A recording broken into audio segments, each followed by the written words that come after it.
Oi, gente, boa tarde. Eu sou a Cláudia Fonseca. Eu sou jornalista e sou historiadora e estou aqui hoje para bater um papo com vocês sobre dois assuntos bacanas, dois livros que foram produzidos pela Editora Brasileira e pela Companhia Brasileira, que são livros que vocês logo vão ter acesso. Então, queria dar alguns spoilers para vocês dos livros que depois vocês vão receber. É bem bacana estar com vocês aqui agora à tarde, não vou conseguir lembrar o nome de todo mundo, mas quero dar um oi geral para todos, tá bom? Então tá.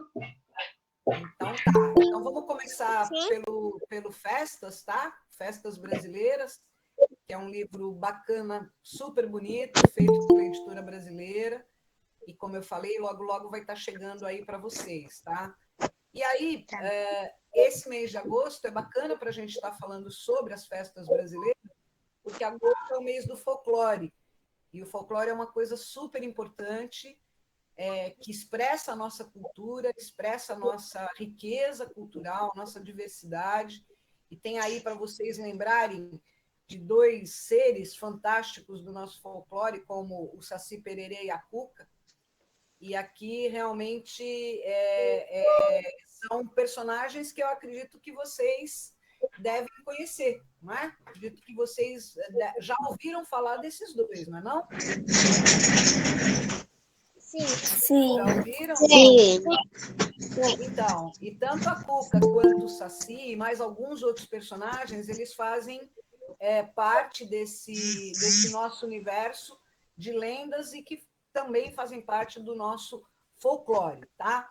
Então, os pais da gente, os avós, os tios, até os amigos, o pessoal mais velho sempre gosta de contar algumas histórias que depois acabam se transformando em lendas e que, por sua vez, também vão integrar aquilo que a gente chama de patrimônio imaterial, do qual fazem parte as festas brasileiras. Vamos adiante, Bibi?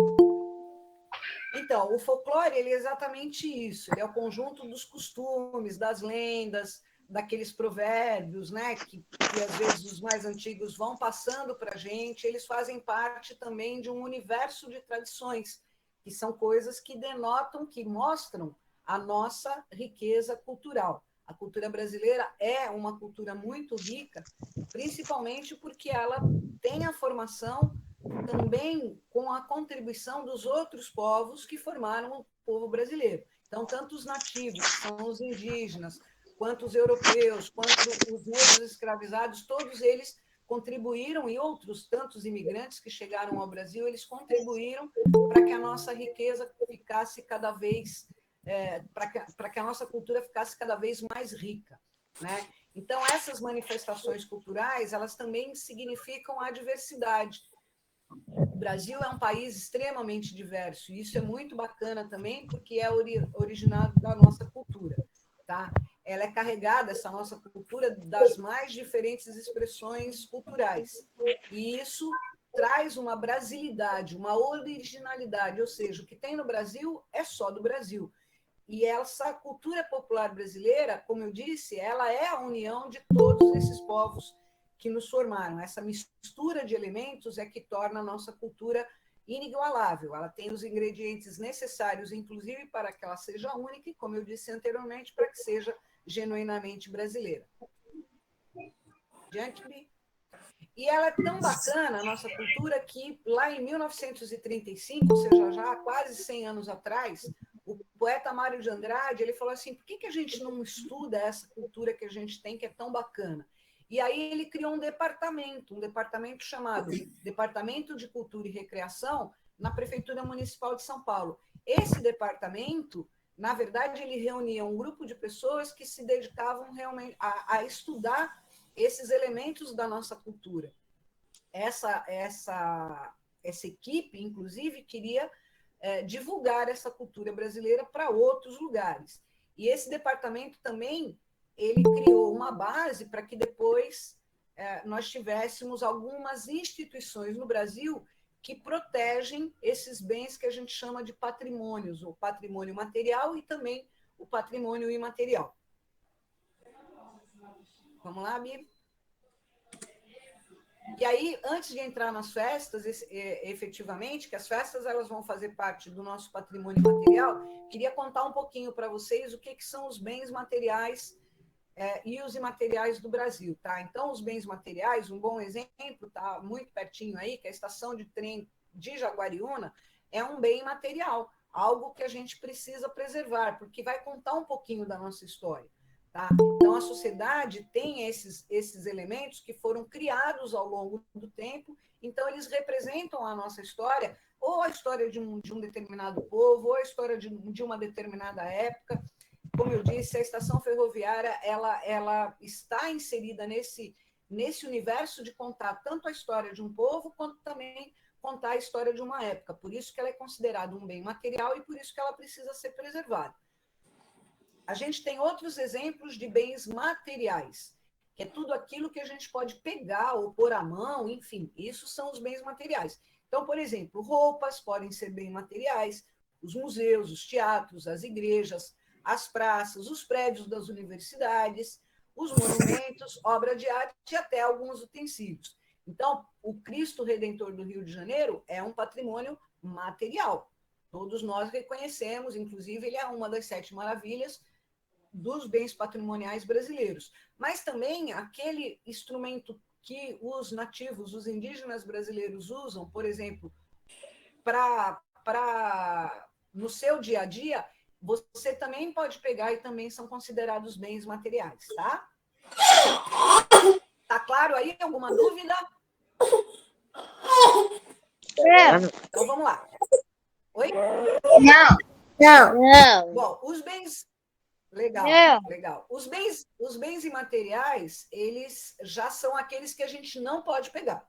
Então, são aqueles que eles mostram os hábitos, mostram os comportamentos, mostram os costumes, mas a gente não pode pegar, tá certo? Então, eles são formados por aquilo que a gente chama de elementos abstratos, e eles estão relacionados com as tradições, com as práticas, com os comportamentos, até com as técnicas e algumas crenças de determinados grupos sociais. Então, diferente do patrimônio material, é o tipo de cultura que é muito transmitida de geração para geração. Então, os mais velhos vão transmitindo para os mais jovens. Tá? Muitas histórias orais, né? Muita coisa que as pessoas mais velhas nos contam, elas depois a gente vai acabar contando para outras gerações mais jovens, e isso é um bem imaterial. A cavalaria, por exemplo, que acontece todo ano aí em Jaguariúna e outras manifestações que tem no interior que são muito parecidas, são consideradas como um bem imaterial, ou seja, uma tradição, ela acontece naturalmente. Então, é um bem que também tem que ser preservado, tá? Vamos ver? E aí, vocês a gente vai entrar, então, nesse livro, Festas Brasileiras, que ele vai falar bastante dessa cultura imaterial, porque as festas, elas vão envolver coisas que a gente não consegue pegar, que são as danças, que são as músicas, que são as lendas. Muitas das festas nossas, elas têm origem em lendas, e também os rituais, tá? E muitas outras coisas que a gente vai ver ao longo desse nosso bate-papo, que representam essa riqueza brasileira, essa diversidade, e que as festas são exatamente sobre essa cultura imaterial. Alguém está perguntando sobre a capoeira. O livro não fala especificamente sobre capoeira, porque capoeira não é uma festa, e sim um ritual que também é um patrimônio imaterial do Brasil. Tá? Só que ele está numa outra categoria que o livro não tratou, ele só tratou de festas. Mas a capoeira é um dos bens nossos, um bem imaterial, já está reconhecido e é uma coisa muito importante. Tá? E é claro que quando a gente fala de festas do Brasil, um livro só não dá conta. Você não consegue, num único livro, falar de todas as festas que nós temos, porque são muitas e muitas festas. Quando a gente pensa no tamanho do Brasil, na diversidade que a gente tem de população, vocês vão de convir comigo que realmente a gente tem festa beça e cada uma é muito diferente da outra, né? Enfim, o livro vai falar exatamente das festas, e a gente só destacou algumas festas para trazer para vocês aqui, assim como os autores, os pesquisadores do livro também destacaram apenas algumas festas. Mas qual é o objetivo? quer, mesmo que sejam pouquinhas que a gente consiga explanar e mostrar para vocês, que elas mostrem também essa diversidade, ou seja, quem está mais para o sul do país acaba conseguindo entender um pouquinho das festas mais do Nordeste e vice-versa. Quem está no Nordeste acaba conseguindo entender um pouquinho mais das festas que são no Sul. Vamos adiante? Então, entre essas festas, eu queria destacar para vocês uma que é muito interessante, até porque ela acontece no Brasil inteiro com nomes diferentes, que é a festa do Bumba Meu Boi. Vocês já ouviram falar sobre ela? Sim, já. Tá? Sim. Legal. Sim. Sim. Muitas vezes. Sim. Legal. Porque o Bumba Meu Boi, ele tem muitos nomes. Como eu disse, ele acontece em vários locais do Brasil. Ele começa desde o norte e vem vindo até o sul do país. Ele acontece com muitos nomes. Então, ele tem esse nome de boi bumbá, de boi calemba, de cavalo marinho, boi de mamão, que é muito no sul do país, o bumba de reis, boi surumi e até boi zumbi. Então, tem vários e vários nomes, tá? E ele é uma lenda muito interessante, que ele começa exatamente a partir da cultura europeia que chega até o Brasil. Diante de... A lenda do boi, ele conta a história de um casal de escravos, era o Francisco e a Catirina, tá? E a Catirina estava grávida e ela teve vontade de comer uma língua de boi. E o Francisco não queria deixar de atender ao desejo da sua mulher, então falou, beleza, eu vou lá e vou procurar um boi bacana, vou matar o boi e vou pegar a língua do boi para você comer. Só que, quando ele procurou um boi, que era um boi bem bonito, que ele queria encontrar para ela, ele foi acabar matando o boi preferido do fazendeiro, o dono da fazenda onde eles eram escravos. E o fazendeiro, quando descobriu, ficou muito bravo e aí mandou prender o Francisco. E falou para os outros funcionários da fazenda, olha, vão lá e encontrem o boi, porque mesmo o boi estando morto, eu quero ter o boi aqui perto de mim. E o boi foi encontrado, mas aí todo mundo ficou com pena do escravo Francisco e pediram para um pajé de uma tribo indígena para ressuscitar o boi. E foi o que aconteceu. O pajé ressuscitou o boi e aí todo mundo ficou bastante feliz. Aí o fazendeiro, inclusive, libertou o Francisco, ficou tudo bem e todos eles fizeram uma festa para comemorar a ressuscitação do boi. O Jonathan, nós chegamos a fazer. A Ana! Ela da escola. Era, né? Nós estudava junto lá na Piva. Agora eu tô estudando aqui pra. Como é que é o nome? Nova Jaguarina 2. Tô pra cá, pra escola. Daí nós fizemos a história do Bumbá. Nós fizemos na história. Que legal, que legal. Então, e esse jeito Eu cheguei mãe Catirina.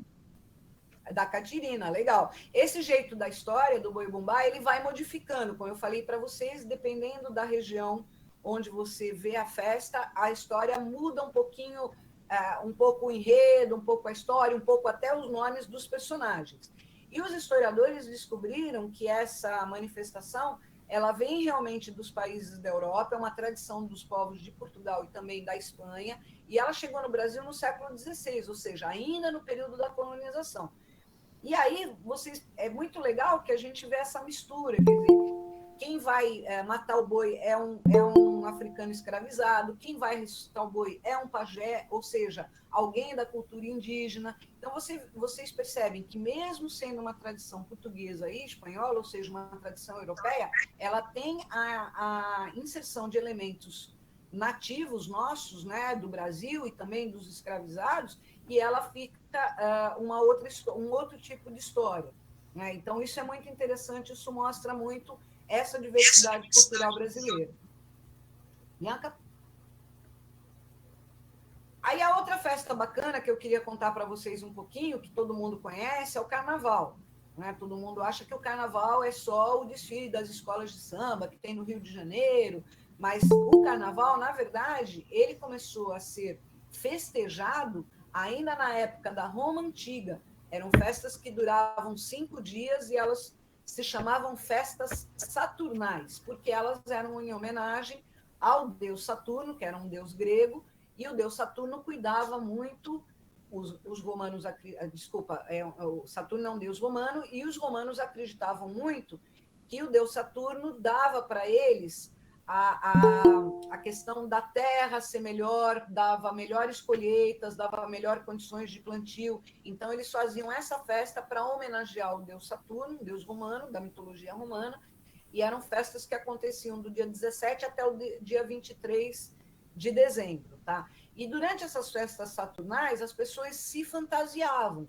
Os escravos se fantasiavam de senhores e os senhores se fantasiavam de escravos. Daí, essa tradição da fantasia para o carnaval.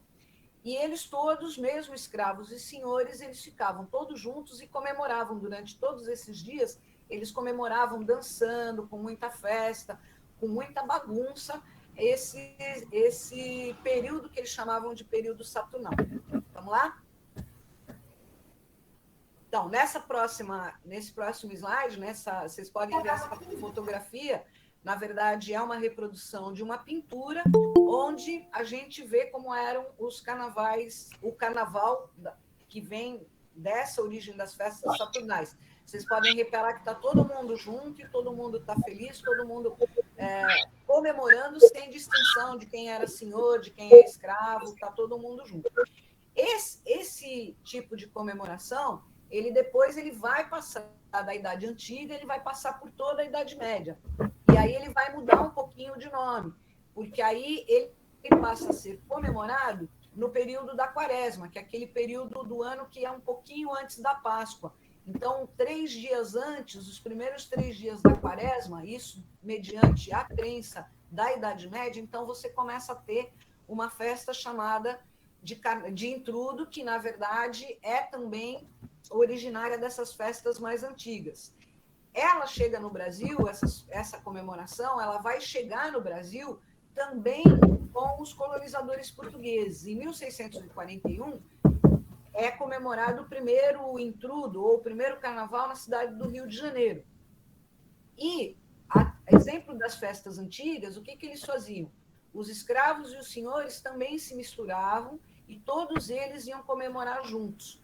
E também, nessas comemorações, eles faziam grandes bonecos de madeira, que eram bonecos que saíam pelas ruas para comemorar o intrudo, e esses bonecos tinham esse nome de intrudo, que era o nome da celebração. E, além dos bonecos, também era uma festa com muita brincadeira, com muita dança, com muita alegria. Né? Aí, passando um pouquinho mais o tempo, o intrudo se transforma em carnaval. Vamos ver a próxima, que tem uma imagem de como era o intrudo no Rio de Janeiro, principalmente no período colonial. Vocês vejam que está todo mundo aí comemorando junto na rua, alguém toca algum tipo de instrumento e as pessoas estão brincando, estão se fantasiando. Então, essa é efetivamente a origem do nosso carnaval. E que depois do carnaval, ele vai, obviamente, também se aprimorando, porque o tempo vai passando e as coisas vão ficando mais aprimoradas, né? Não necessariamente melhores ou piores, mas a cultura vão misturando novas culturas e ele vai ficando cada vez mais amplo, ou seja, ele vai se espalhando cada vez mais, como é o caso do carnaval. Então, existem carnavais no Brasil que são bastante significativos, como o de Salvador, na Bahia, ou o Carnaval de Olinda, em Pernambuco, que são carnavais completamente diferentes, por exemplo, do Carnaval do Rio de Janeiro, que a gente conhece como o desfile das escolas de samba. Tá? Eles têm uma natureza mais competitiva, então, eles mudaram bastante esse procedimento, e hoje a gente pode dizer tranquilamente que o Carnaval do Rio é considerado o maior espetáculo da Terra, porque é uma festa popular que envolve muita gente, bastante gente mesmo, e tem toda essa característica de movimentar o turismo, de movimentar as comunidades do Rio e até de outros locais, tá? E aí algumas imagens do livro sobre o desfile das escolas de samba de carnaval lá no Rio de Janeiro. Alguém está perguntando, sim, o carnaval existe em outros países, mas não com a intensidade que existe no Brasil. obviamente, como ele é uma tradição, como eu falei no começo, ele é uma tradição que vem da Europa, então, obviamente, que ele também existe em outros lugares, mas o Carnaval do Rio ele é representativo pela quantidade de pessoas que ele movimenta, inclusive em termos até da transmissão televisiva, enfim, ele é assistido também no mundo inteiro, então ele realmente é um grande espetáculo. E aí vocês podem ver pelas imagens, que depois vocês vão ver melhor no livro, é uma festa que acaba envolvendo toda uma parte artística, toda uma parte musical e toda a questão do enredo, que os enredos das escolas de samba, onde tem torneios que envolvem escolas de samba, os enredos sempre são sobre temas brasileiros, o que também é bastante interessante, porque muitas vezes a gente acaba aprendendo também com os desfiles do carnaval, quando eles pegam algum evento histórico que a gente até desconhece, porque tem muita coisa bacana na história do Brasil, então eles acabam levando para a avenida e a gente também acaba aprendendo com isso, tá? E aí é isso, pessoal, sobre festas, né? A gente tem outras tantas festas, a gente tem festa junina, a gente tem milhares de festas no Brasil com nomes diferentes, como eu falei para vocês, e esse livro vai tratar bastante sobre isso, tá? Então, agora vamos abrir aí um tempinho, se alguém tem alguma dúvida. Não, é bem uma coisa que você falou que me fez me lembrar que em cada lugar o nome da festa ou de um alimento é diferente. Eu já aprendi sobre isso. Sim, é isso mesmo. Mesmo sendo tudo no Brasil, né? A gente tem coisas com nomes diferentes. A festa do Boi Bumbá, por exemplo, ela tem um nome diferente. Quando você chega em Santa Catarina, ela não chama Boi Bumbá, ela chama Boi de Mamão. É a mesma festa, o mesmo tipo de enredo, só que ela tem nomes diferentes, assim como outras coisas também, né? Algumas outras, como você lembrou também, até comidas, às vezes, a mesma comida tem nomes diferentes em determinados lugares do Brasil, e realmente isso é que é o bacana da nossa diversidade. O que você falou do carnaval lá de Olinda, a gente já foi lá para Olinda, a gente viu o carnaval de lá, era muito bonito. É bonito e é diferente, né? Ele é diferente. Muito diferente. Porque a dança do Carnaval de Olinda, por exemplo, o que predomina é o frevo, que é uma dança, aquela dança que faz com o guarda-chuvinha, que inclusive também é um patrimônio imaterial. Então é uma dança muito diferente, é um carnaval comemorado de uma forma muito diferente, que é lindo do mesmo jeito, né? O frevo, a gente também tem um guarda-chuvinha do frevo da vez que eu ia falar. Que legal, que legal.